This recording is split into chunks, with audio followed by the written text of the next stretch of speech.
Okay, we're just wrapping up here. We're at Jeff Bryan Chevrolet Buick, and we are in Kiowa, Kansas. This was a 16 panel job with a custom installation and 2 shelves.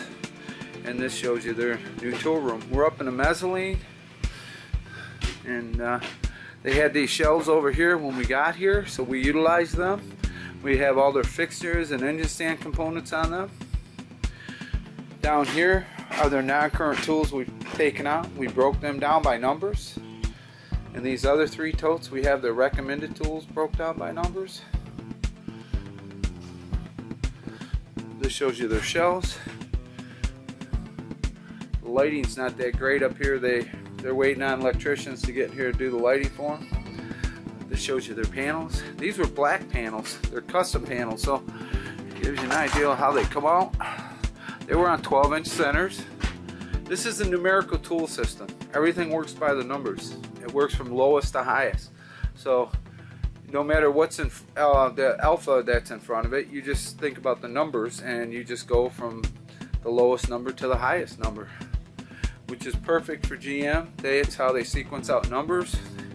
So their new tools will be coming to the ends. 99% of their new tools will come to the ends. And they have room to grow there. This shows you their black panels.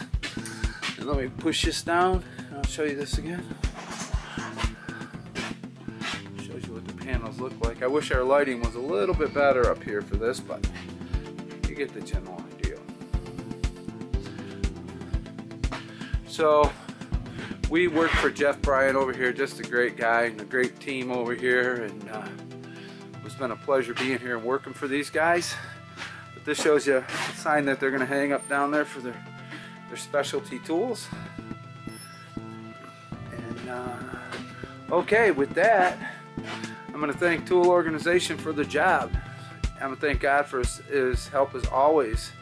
And I'm going to get on down the road. There is one more thing. If you're looking to have your tool room done, these are the people you contact.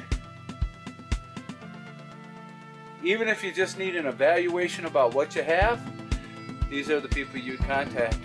They can evaluate if you have toolboxes, if you have panels, whatever the situation. Okay, with that, we're going to go ahead and shut her down.